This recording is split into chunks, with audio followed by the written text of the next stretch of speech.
सुंदरवन जंगल में टुनटुनी चिड़िया अपनी माँ टूनी चिड़िया के साथ रहती थी। टुनटुनी चिड़िया को बचपन से ही सिलाई करने का बहुत शौक था। जब भी उसे समय मिलता वो अपनी माँ की सिलाई मशीन निकाल कर उस पे सिलाई करने लगती। माँ ये देखो ना, मैंने कितनी अच्छी फ्रॉक सिली है। अरे वाह बिटिया, तूने तो बहुत अच्छी सिलाई की है। लेकिन बेटा तू अपनी पढ़ाई पर भी ध्यान दे। मैं तुझे एक बड़ी अफसर बनाना चाहती हूँ। तेरी परीक्षा होने वाली है और तू सिलाई करने में लगी रहती है। माँ मुझे सिलाई करना अच्छा लगता है। मैं पढ़ाई के साथ साथ सिलाई करना भी सीखूंगी। मैं कुछ नहीं जानती। आप मेरा दाखिला किसी सिलाई सेंटर में करवा दो। ठीक है टुनटुनी, जब तेरा इतना ही मन है तो मैं तेरा दाखिला किसी सिलाई सेंटर में करा देती हूँ। अगले दिन टूनी चिड़िया टुनटुनी का दाखिला एक सिलाई सेंटर में करवा देती है। अब टुनटुनी पढ़ाई के साथ साथ सिलाई भी मन लगाकर सीखने लगती है। कुछ ही दिनों में टुनटुनी की स्कूल की पढ़ाई हो जाती है। एक दिन टूनी की सहेली बबली कबूतरी उसके घर आती है। अरे टूनी, ओ टूनी कहाँ है? जल्दी आ। तब टुनटुनी चिड़िया कहती है, आंटी वो माँ घर पर नहीं है, पड़ोस में गई हैं। आप बैठिए, मैं उन्हें अभी बुला कर लाती हूँ। तुम टुनटुनी हो ना? कितनी बड़ी हो गई है। जब मैंने तुझे देखा था उस समय तू बहुत छोटी थी। पहचाना मुझे? मैं तेरी बबली आंटी हूँ। टुनटुनी तू जाकर अपनी माँ को बुला ला। टुनटुनी चिड़िया पड़ोस में अपनी माँ को बुलाने के लिए चली जाती है। थोड़ी देर बाद टुनटुनी चिड़िया अपनी माँ को लेकर घर आती है। अरे बबली कबूतरी तू कब आई? टुनटुनी तू जाकर चाय बना ला। फिर टूनी चिड़िया बबली कबूतरी से बातें करने लगती है। बबली कबूतरी टूनी से कहती है, टूनी तेरी बेटी बहुत प्यारी है। मैं इसे अपने घर की बहू बनाना चाहती हूँ। मेरा बेटा बंटी एक वकील है और उसके लिए मुझे तेरी बेटी जैसी ही एक संस्कारी बहू चाहिए थी। तेरी बेटी मुझे बहुत पसंद है। तुझे इस रिश्ते से कोई एतराज तो नहीं है ना? नहीं नहीं बबली कबूतरी, ये तुम कैसी बातें कर रही हो? मुझे इस रिश्ते से कोई एतराज नहीं है। मैं लाख कोशिश करके भी इतना अच्छा रिश्ता ढूंढ नहीं पाती। जल्दी टुनटुनी चिड़िया और बंटी कबूतर की शादी हो जाती है। शादी के कुछ ही दिन में टुनटुनी चिड़िया एक बच्चे की माँ बन जाती है। ससुराल में सभी लोग उससे खुश थे। एक दिन बंटी कबूतर टुनटुनी चिड़िया से कहता है, टुनटुनी आज ऑफिस में कुछ ज्यादा ही काम है। मैं रात को देर से घर लौटूंगा, तो मेरा इंतजार मत करना। इतना कहकर बंटी कबूतर वहाँ से चला जाता है। लेकिन थोड़ी देर बाद कालू कौआ तेजी से उड़ता हुआ उसके घर आता है। गजब हो गया टुनटुनी बहन। जब बंटी कबूतर अपने ऑफिस जा रहा था तब एक बाज ने उस पर हमला कर दिया, जिसमें उसकी मौत हो गई। इतना सुनते ही टुनटुनी चिड़िया रोने लगती है।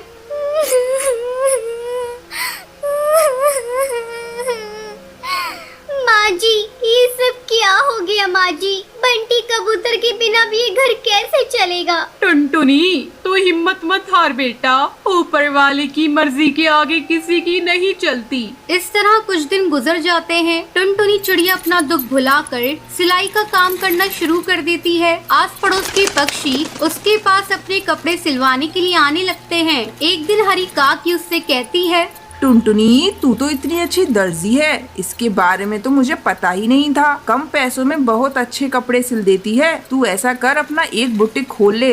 हाँ काकी, आपका सुझाव बहुत अच्छा है। मैं जल्दी ही अपना बुटीक खोलूंगी, लेकिन इसके लिए पहले मैं माँ जी से इजाजत लूंगी। हरी काकी के जाने के बाद टुनटुनी चिड़िया अपनी सास से बुटीक खोलने की इजाजत मांगती है। माँ जी क्यों ना मैं अपना एक बुटीक खोल लूं, इससे अच्छी कमाई हो जाएगी। ठीक है टुनटुनी, तुझे जो अच्छा लगे वो कर। तू अपने बुटीक का अच्छे से काम कर, मैं तेरे बच्चे को संभाल लूंगी। जल्द ही टुनटुनी चिड़िया अपना बुटीक खोल लेती है। अब उसकी कमाई पहले से दुगनी हो गई थी। इस तरह टुनटुनी चिड़िया खुशी खुशी अपनी जिंदगी बिताने लगती है। टुनटुनी नाम की धोबन अपने पति बंटी के साथ धोबी घाट पर काम किया करती थी। टुनटुनी और बंटी की जिंदगी में खुशियों की कोई कमी नहीं थी। उनके पास जितना अनाज होता था वो उसमें गुजारा कर लेते थे। एक दिन बंटी अपनी पत्नी टुनटुनी को कहता है, टुनटुनी जब से तुम मेरी जिंदगी में आई हो मुझे ऐसा लगता है मेरे सारे दुख और दर्द कहीं चले गए हैं। हाँ जी, ये तो आपका बड़प्पन है। मैं तो आपसे शादी करके बहुत सुखी हूँ। बस मेरी जिंदगी में एक ही कमी लगती है, काश वो भी हो जाए। इतना ही कहकर टुनटुनी चुप हो जाती है। टुनटुनी मुझे पता है तुम किस बारे में बात कर रही हो, लेकिन नसीब के आगे किसका चला है। भगवान जो चाहता है वही होता है।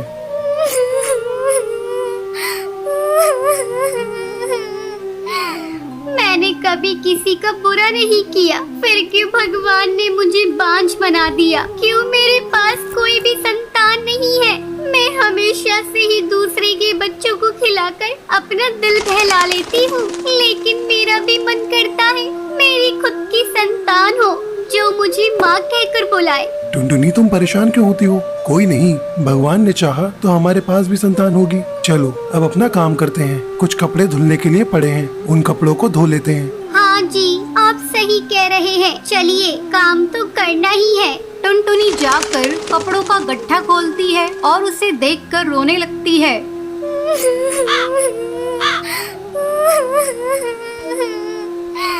क्या हुआ टुनटुनी, तुम रो क्यों रही हो? अजी इधर आइए, ये देखो कितने सुंदर सुंदर बच्चों के कपड़े हैं। वो बच्चा कितना सुंदर होगा जो इनको पहनता होगा। मेरे घर में भी अगर कोई बच्चा होता तो मैं भी उसको ऐसे ही सुंदर सुंदर कपड़े पहनाती। उन कपड़ों को देख टुनटुनी की आँख के आंसू मानो रुकने का नाम ही नहीं ले रहे थे। टुनटुनी, तुम अपना दिल छोटा मत करो। भगवान जो भी करता है अच्छे के लिए करता है। अब जो उसने सोचा है वही होगा। चलो कपड़े धोते हैं। फिर वो दोनों कपड़े धोकर सुखा देते हैं और शाम को घर आ जाते हैं। फिर अगली सुबह दोनों घाट पर जाते हैं, जहाँ उन्हें बच्चे की रोने की आवाज आती है। बंटी, ये आवाज कहाँ से आ रही है? मुझे लगता है उधर जो कपड़े पड़े हैं उनमें से आ रही है। चलो वहाँ पर चलकर देखते हैं। टुनटुनी बंटी वहाँ पर जाते हैं। फिर जहाँ से उन्हें बच्चे की रोने की आवाज आ रही थी, वहाँ कपड़ों का एक गट्ठा रखा था। फिर टुनटुनी थोड़े कपड़े हटाकर देखती है। अजी ये देखिए, इन कपड़ों में तो कोई बच्चा लिपटा हुआ पड़ा है। टुनटुनी बच्चे को देखती है। वो एक बहुत ही प्यारी चिड़िया थी। अजी ये कितनी सुंदर चिड़िया है। कौन इतनी प्यारी चिड़िया को यहाँ पर छोड़ गया है? पता नहीं कैसे कैसे पक्षी है। कोई बच्चे को तरसता है तो कोई बच्चे को छोड़कर चला जाता है। खैर जो भी हो, अब से ये बच्ची हमारी है। हो सकता है भगवान ने तुम्हारी सुन ली हो और ये बच्चा तुम्हें दे दिया हो। फिर बंटी जैसे ही बच्चे के नीचे पड़े कपड़ों को उठाता है तो वो देखता है उसके नीचे बहुत सारे पैसे पड़े थे। अजी ये इतने सारे पैसे इस बच्ची के साथ कौन छोड़ गया? शायद जिसने इस बच्ची को छोड़ा है उसने ही इसकी परवरिश के लिए पैसे छोड़े हैं। पर कोई ऐसा क्यों करेगा? मेरी तो समझ में नहीं आ रहा है कि कोई ऐसा क्यों करेगा। लेकिन कोई ऐसा करके गया है। चलो ये पैसे इस बच्ची के लिए ही है, तो बच्ची के काम ही आने चाहिए। टुनटुनी और बंटी बच्ची को घर ले जाते हैं और बच्ची को अच्छे अच्छे खिलौने लाकर देते हैं और बहुत अच्छा खाना भी खिलाते हैं। बच्ची भी अब धीरे धीरे बड़ी होने लगती है। एक दिन टुनटुनी बंटी से बोलती है, अजी अब हमारी बच्ची बड़ी होने लगी है, हमें इसको अच्छे से स्कूल में पढ़ाना चाहिए क्योंकि ये बहुत ही चतुर है और कितनी सुंदर लगने लगी है। टुनटुनी, चाहता तो मैं भी यही हूँ, इसको अच्छे से अच्छे स्कूल में पढ़ाना। लेकिन तुझे तो पता ही है हमारी इतनी कमाई नहीं होती कि अपनी बेटी को अच्छे से स्कूल में पढ़ने के लिए भेज दें। लेकिन कुछ भी हो, मैं अपनी गुड़िया को उस स्कूल में जरूर पढ़ने भेजूंगा और एक अच्छी चिड़िया बनाऊंगा। बंटी ये सोचकर अपने धोबी घाट की तरफ चलता है तो वो देखता है उसके धोने वाले कपड़ों के बीच में कुछ पैसों की गड्डी पड़ी थी। फिर वो सोचता है, आखिर ये सब कौन कर रहा है? इसका मतलब कोई तो जानता है कि उसकी बच्ची हमारे पास है और वो उसके बदले हमें पैसे देकर चला जाता है। फिर बंटी पैसे उठा लेता है और बच्ची को अच्छे से स्कूल में पढ़ने भेज देता है। एक दिन बंटी टुनटुनी से कहता है, टुनटुनी, पता नहीं जब भी हम पैसों की बातें करते हैं या उसकी जरूरत होती है तो कोई हमारे कपड़ों में पैसे छोड़कर चला जाता है। लेकिन ये सब कर कौन रहा है? हमको उसका पता लगाना पड़ेगा। अजी आप सही बोल रहे हैं, इसके लिए हमें कुछ न कुछ तो करना ही पड़ेगा। मैं एक प्लान बताती हूँ। फिर टुनटुनी बंटी को कुछ समझाती है। अगले दिन बंटी कबूतर धोबी घाट पर रोने लगता है। आसपास के पंछी उससे पूछते हैं, अरे क्या हुआ बंटी, रो क्यों रहे हो? क्या बताऊं भाई, मेरी बेटी ने आज कुछ खिलौनों की मांग करी है और मेरे पास बिल्कुल भी पैसे नहीं है। मैं नहीं चाहता कि मेरी बेटी का दिल दुखे, इसलिए मैं उसे खिलौने दिलाना चाहता हूँ, लेकिन मेरे पास पैसे नहीं है। अरे कोई बात नहीं बंटी, तू तेरे पास थोड़ा बहुत पैसा है, उसी से अपनी बेटी को खिलौने दिला दे। वो छोटी है, ऐसे ही खुश हो जाएगी। इतना कहकर सब पंछी वहाँ से चले जाते हैं। फिर रात होने पर टुनटुनी और बंटी देखते हैं एक पक्षी उनके कपड़ों के पास कुछ रखकर जा रहा है। टुनटुनी और बंटी उसे पकड़ लेते हैं। अरे भाई भाई, अरे तुम कौन हो और क्यों हमें हमेशा ऐसे ही पैसे देकर चले जाते हो? अगर तुमको बच्चा पालना ही था तो तुम खुद क्यों नहीं पाल लेते? ये सुनकर कालू कौवा रोने लगता है और रोते रोते बोलता है, मैं और मेरी पत्नी बहुत अच्छे से रहते थे। मैं उसको बहुत प्यार करता था, लेकिन ये बात मेरे घर वालों को अच्छी नहीं लगती थी, तो उन्होंने हमें घर से निकाल दिया। जैसे ही मेरी बेटी का जन्म हुआ तो उसकी माँ इस दुनिया को छोड़कर चली गई। कुछ दिन तो मैंने अपनी बच्ची की परवरिश की, लेकिन ये मुझसे नहीं हो पा रहा था। ये आपकी बच्ची है, फिर आपने अपनी बच्ची को हमें क्यों दिया? मैंने एक दिन यहाँ टुनटुनी बच्ची के लिए तड़पते हुए रोते हुए देखा। फिर मैंने सोचा कि आपको संतान की जरूरत है, इसलिए चुपके से बच्ची को यहाँ छोड़ गया। और जैसा मैंने सोचा था बिल्कुल वैसा ही हुआ। मैं जरूरत पड़ने पर पैसे देकर जाता हूँ, जिससे मेरी बच्ची की परवरिश में कोई कमी ना आए। मैं आप लोगों से हाथ जोड़कर बोलता हूँ कि मेरी बच्ची को कभी भी ये मत बताना कि मैं उसका पिता हूँ, वरना वो मुझसे नफरत करने लगेगी।